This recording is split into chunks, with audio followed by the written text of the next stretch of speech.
made it in time, and I am following the group on the walking tour of Harry Potter around London. So I'll be seeing some iconic movie set sites and bits and pieces that were in the movie, so that's super exciting.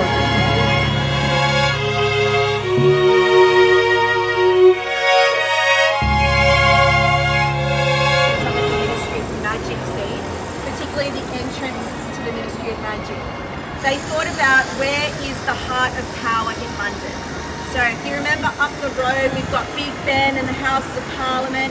We just walked past 10 Downing Street, which is where the Muggle Prime Minister lives. So this is the centre of power, and it makes perfect sense.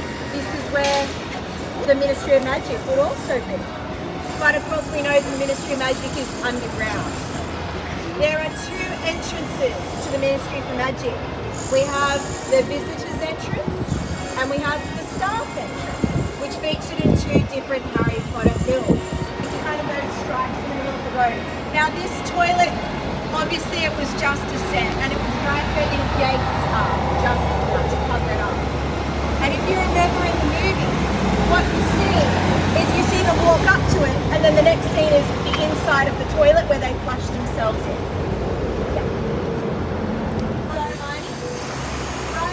Shoulders, you can see the outside under the archway.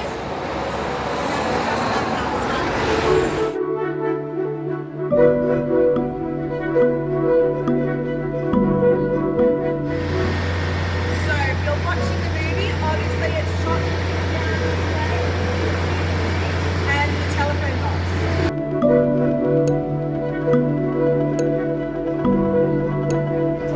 We are now standing outside the front of St. Paul's Cathedral. This is one of the most well-known buildings in London. As such, it's often used in different shots called establishing shots in movies, so that when people see it, they go, oh yeah, you're in London.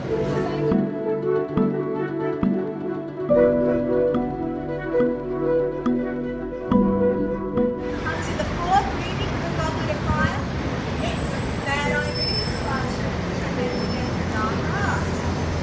Now, the classes they had at this time, they were having a lesson on the three unforgivable curses. So remember, Avada Kedavra, Imperio, and the Cruciatus curse.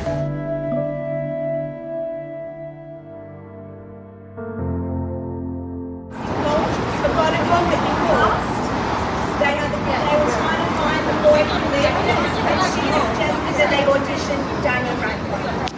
Now, of course, he wowed them in the interview, got the job, and never looked back. Probably also helped that his parents were also, his mom was a casting director, his dad was an actor, so he'd been around the industry.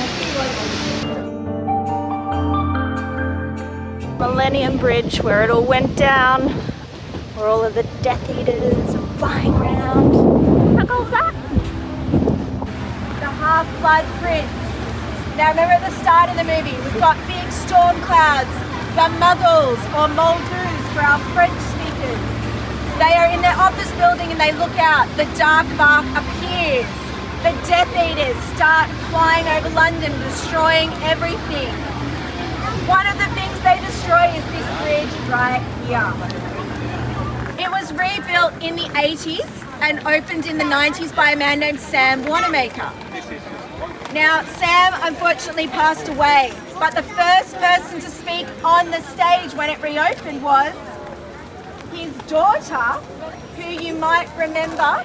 This is Zoe Wanamaker, and she is Madam Hooch, the Quidditch and flying teacher from the first movie.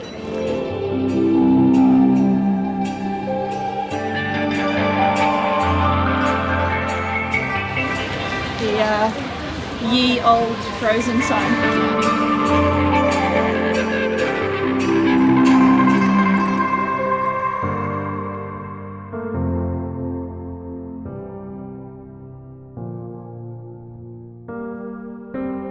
Hard to see with the shops.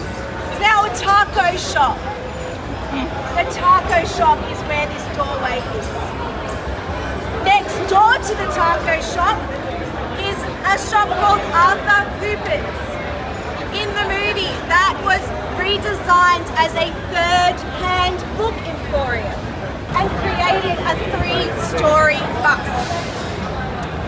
Now the bus was driven around London. It could only go 30 miles per hour. So if you remember the scenes as it's driving around and the cars are going really slowly, the other cars are going 5 miles per hour, and then they sped up all of the scenes. So they made it go really quickly.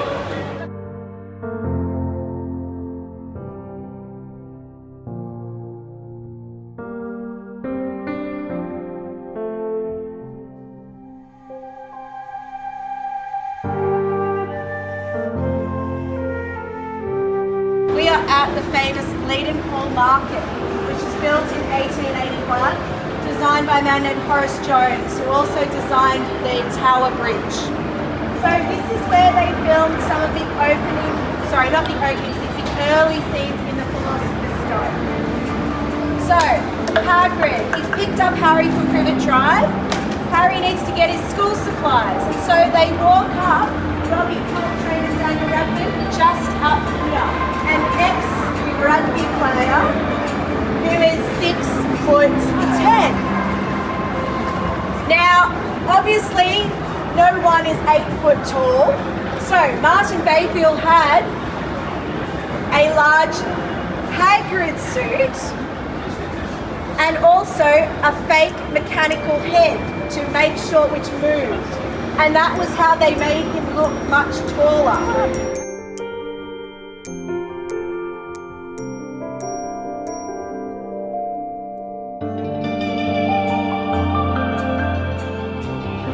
So they came over here, and in the shot, it looks like they've just walked down one straight line, but they've actually come around the corner. And the reason for that is because they had to get to the London Migraine Clinic, which was the leaky cauldron 23 years ago. So back in the day, it was all painted black. It was an abandoned shop back in the day.